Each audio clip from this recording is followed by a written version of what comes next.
¿Cómo están todos? ¿Cómo van llevando estas clases, nuestras primeras clases sobre Andinoamérica? Espero que bien, que las estén disfrutando. Aquellos que tengan mayor tiempo de lectura, que puedan ir encontrándose con una bibliografía que los va a ir, qué sé yo, a lo mejor no sé el verbo, pero deleitando sobre esta cultura, sobre el proceso, digamos, cultural de este área. Hoy vamos a hacer un abordaje, recuerden que hemos tratado la cuestión ambiental, pero también hemos tratado en relación a esa cuestión ambiental las estrategias de subsistencia, todos los modos de producción económica que las diferentes sociedades antes del Estado Inca y después del Estado Inca fueron diseñando para adaptarse a esos ambientes. ¿Qué vamos a hacer ahora? Entender cómo, en base a esa infraestructura socioeconómica, se edificó toda la estructura de la política, del orden social, de las creencias, de los valores, de los paradigmas, digamos, sociales sobre los cuales se iba estructurando el mundo andino. Entonces, teniendo en claro esa infraestructura, vamos a ir pensando qué pasó con la política y qué pasó con el orden social. Es importante que ustedes puedan distinguir que en la explicación que los propios incas se dieron sobre sus orígenes, está la cuestión mítica. Los mitos fueron, ustedes saben que en realidad por definición, a lo mejor lo vieron el año pasado, en primer año, los mitos por definición son explicaciones que las sociedades construyen mandando al pasado algunos elementos de la realidad y los traen al presente para legitimar algunas prácticas, ¿no? En la mayoría de las sociedades que nosotros estudiamos, ustedes ya cursaron historia antigua y vieron, bueno, la riqueza y el volumen, digamos, de lo que fue la mitología griega, lo pueden vincular con también parte de lo que era la mitología egipcia, que también lo han visto. Bueno, lo que vamos a ver ahora, vieron parte de los mitos en el mundo mesoamericano, para explicar la llegada de los mexicas al Valle de México. En el caso andino no va a ser la excepción y vamos a encontrar algunos de esos, de algunas de esas explicaciones míticas sobre su origen. Esta imagen que ven acá, como verán me hacía ruido el power, pero esta imagen que ven acá es una imagen de una obra fundamental para entender el mundo andino. Al final del power van a ver que les pongo el link a la obra completa de este cronista que es Huamán Poma de Ayala. Es alguien que no pueden no ver, ni no leer, ni no conocer, porque es una de las obras fundamentales, ¿no?, de los documentos primarios fundamentales que tenemos para conocer el mundo andino.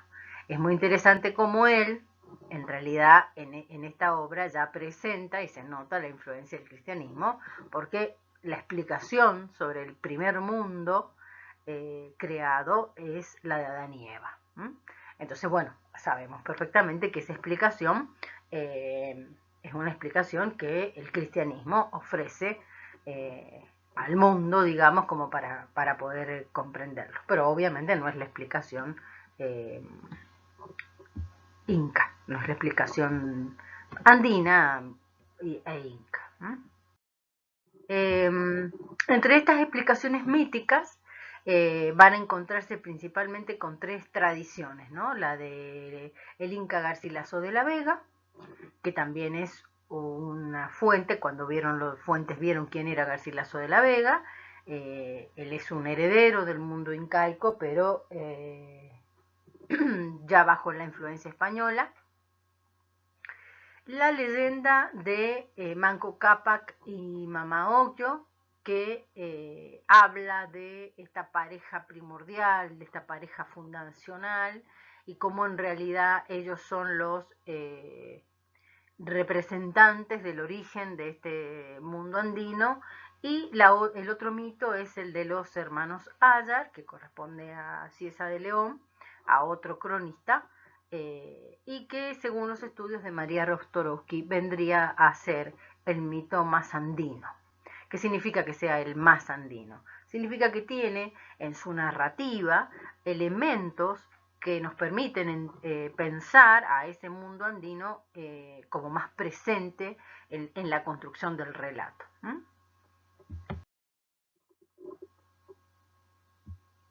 Acá les he puesto varias imágenes, pero no sé por qué, así por tanda. En las imágenes quería que ustedes van a encontrar allí, se ven representados, voy a tratar de volver a estas imágenes.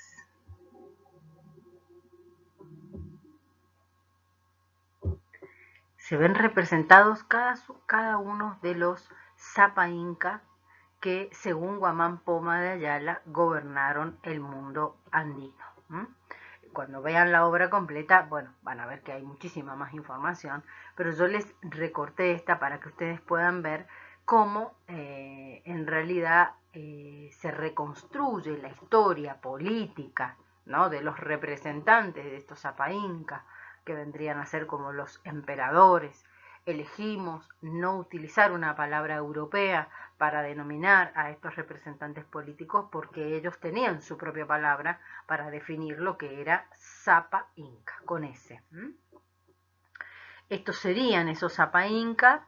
Lo interesante, digamos, de la obra de Guamán Poma, además de las imágenes, es esta mezcla de cómo suena lo quechua y cómo él lo convierte a las voces latinas, digamos, ¿no?, al español. Esta es entonces una imagen que ustedes pueden después como consultar sobre cada uno de estos Sapa Inca. Atahualpa, y que fue el último Inca, el que finalmente va a ser apresado. Pero eso vamos a hablarlo ya cuando hablemos del impacto colonial sobre Andinoamérica. Los Capac Cuna y sus dinastías. ¿Quién es un Capac Cuna? ¿Qué es un Capac Cuna? Es una dinastía, es un conjunto de incas que gobernaron el Tahuantinsuyo en sus siglos de existencia, y el criterio con el cual estaban ordenados estas dinastías, estas Capac Cuna, dinastías también es una palabra europea, tienen que ver con una concepción cusqueña, pero que también se piensa que era aplicada a todo el Tahuantinsuyo, que es la concepción del Urín y el Hanam. El Urín y el Hanam es un paradigma de la complementariedad, de la dualidad. En el mundo occidental, pongo el ejemplo cristiano, chicos, para los que me estén escuchando, pero aquellos que no sean cristianos, entiéndanlo desde ese lugar. En el paradigma cristiano, que es el dominante, digo, porque es el del invasor, el del europeo, la dualidad se plantea como una dualidad excluyente. ¿Está bien? ¿Está mal? ¿Es blanco? ¿Es negro? ¿Está en el cielo? ¿Está en el infierno? ¿Es bueno o es malo? En cambio, en el mundo andino en general, pero en el mundo americano, quería decirles en general, también se plantea en Mesoamérica, pero muy particularmente en Andinoamérica, esta dualidad es complementaria, no es una dualidad excluyente. Lo de arriba supone lo de abajo. La luz es oscuridad también. Lo femenino también es masculino, ¿no? Es la dualidad entendida en la perspectiva de lo que me termina, lo que me completa. Bien, aquí encuentran un listado, no se los voy a leer, ustedes lo tienen allí disponible, de cómo se concibe esta trayectoria de incas desde la perspectiva del Hanán y desde la perspectiva del Urín. Y las fechas posibles a lo largo de los siglos XIV y XV en las que estos fueron gobernados.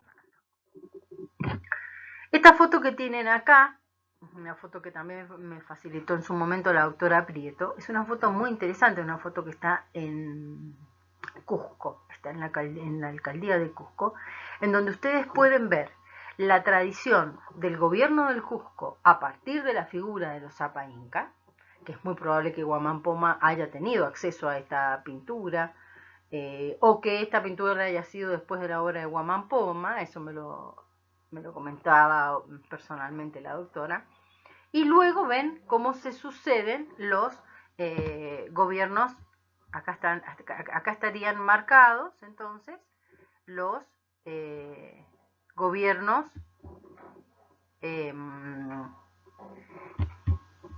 hasta acá todos los gobiernos incas, y luego hasta acá todos estos serían los gobiernos incas, ¿no?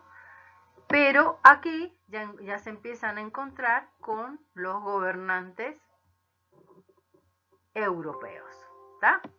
Entonces, es interesante cómo en una sola imagen están representadas estas ideas de cuáles eran las cabezas que gobernaban este mundo andino.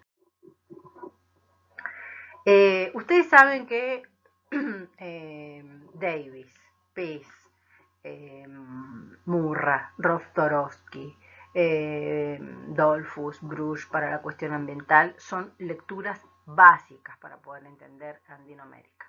Yo en este Power van a ver que les nombro varios de estos autores por ahí para ayudarlos a que la lectura que hagan la hagan pensando en las hipótesis o en los marcos teóricos o metodológicos principales que hacen estos autores. Pease es el que va a cuestionar esta idea de la sucesión de los Capacuna como una cuestión unilineal en el tiempo, que es la que plantea John Rowe. John Rowe, en una perspectiva histórico-cultural, en una perspectiva muchísimo más lineal y en una concepción lineal de la historia, plantea entonces esta secuencia. Pease va a discutir esto y va a plantear que existe una diarquía construida a partir de la idea del Hanan y el Urín y que en realidad también es herencia del mundo chimú. ¿Se acuerdan que cuando yo les planteaba el mundo chimú les decía hay algunos aspectos culturales del mundo chimú que van a llegar al Cusco? Uno de esos aspectos es este concepto de la diarquía.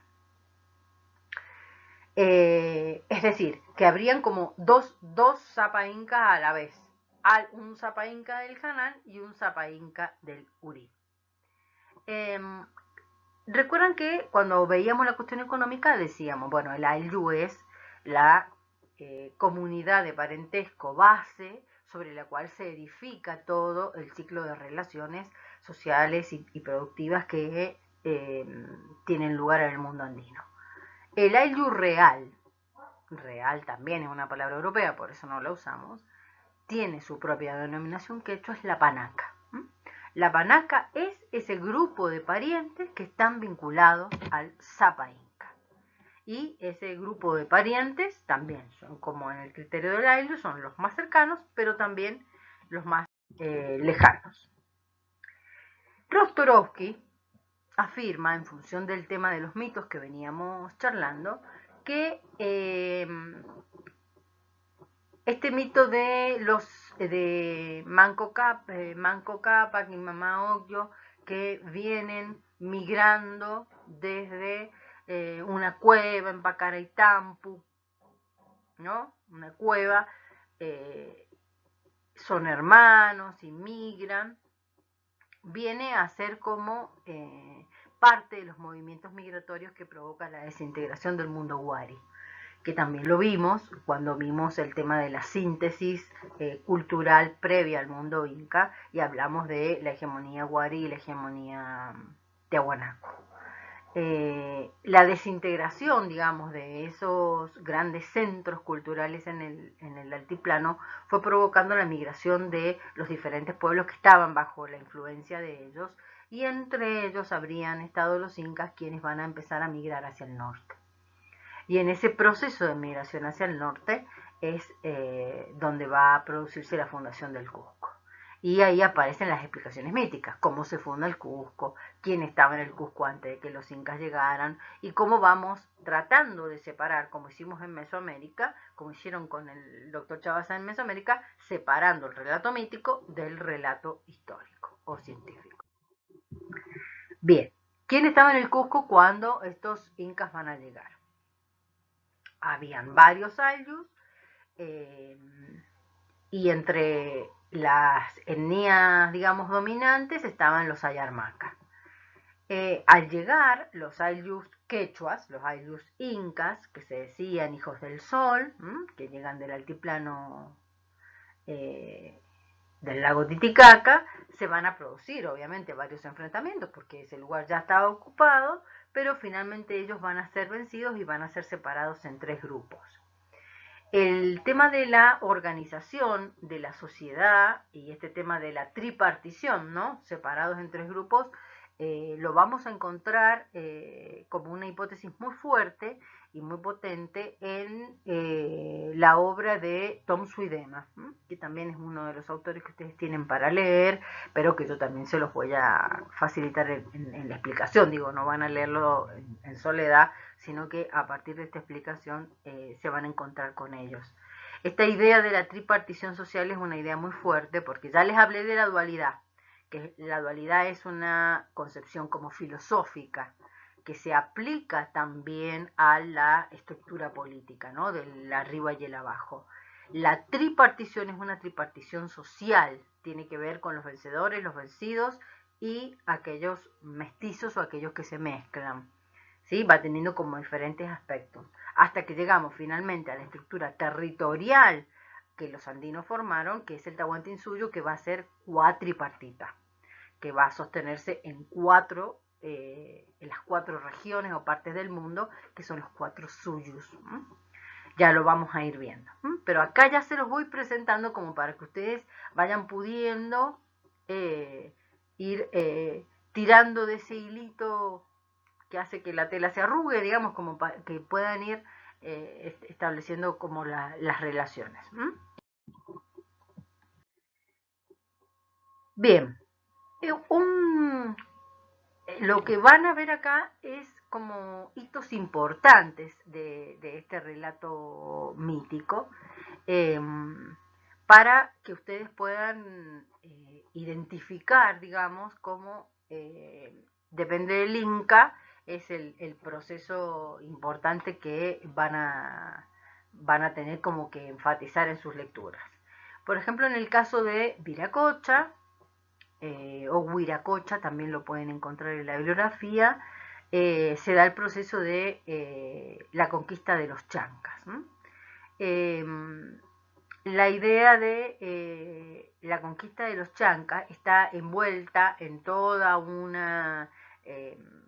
en todo un relato, ¿no? Y una explicación mítica de cómo esa conquista fue posible gracias a la ayuda que Viracocha, la deidad máxima del mundo andino, el Quetzalcóatl del mundo mesoamericano, le permitió a Pachacútec hacerse con el control de la cultura chanca.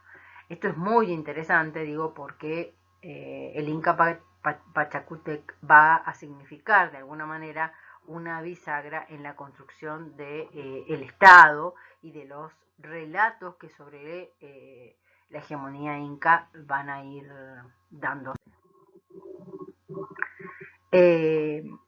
Desde el punto de vista del origen, bueno, ya más o menos se los he planteado, la idea de Rou y la secuencialidad de estas capacuna, ¿no? De estas dinastías concebidas desde esta dualidad y cómo se fueron dando linealmente un Zapa Inca sobre otro, la idea de PIS, de plantear en realidad que ese Estado se origina o que esa organización política se estructura a partir de la diarquía que genera la dualidad complementaria del Hanan y el Lurín, y la postura literal, digamos, y directa de las crónicas que uno puede hacer, que tiene esta impronta, digamos, ¿no? La impronta de la linealidad, o que tiene muchos huecos en la explicación, porque realmente los españoles muchas veces no entendieron la complejidad que tenía el proceso de la organización política en el mundo andino, ¿no? Que tiene esta cabeza central que viene a ser el Zapa Inca, pero que también hay toda una burocracia estatal que llega hasta el último Hatun Runa en un ayllu con control del Incario. Entonces, los españoles también nos dejan huecos en sus relatos historiográficos porque no lograban comprender la complejidad que tenía esto.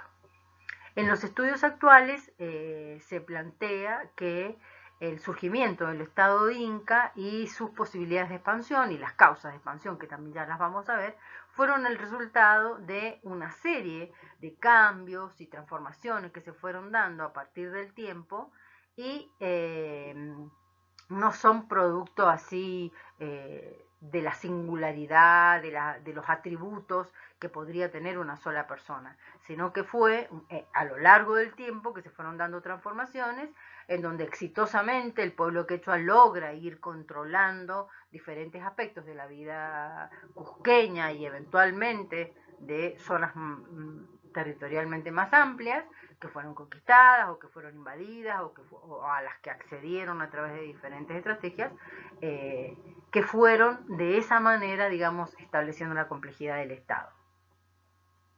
De hecho, Piz plantea que Pachacútec ni siquiera existió, que es parte de una construcción mítica que justifica la invasión a Cusco.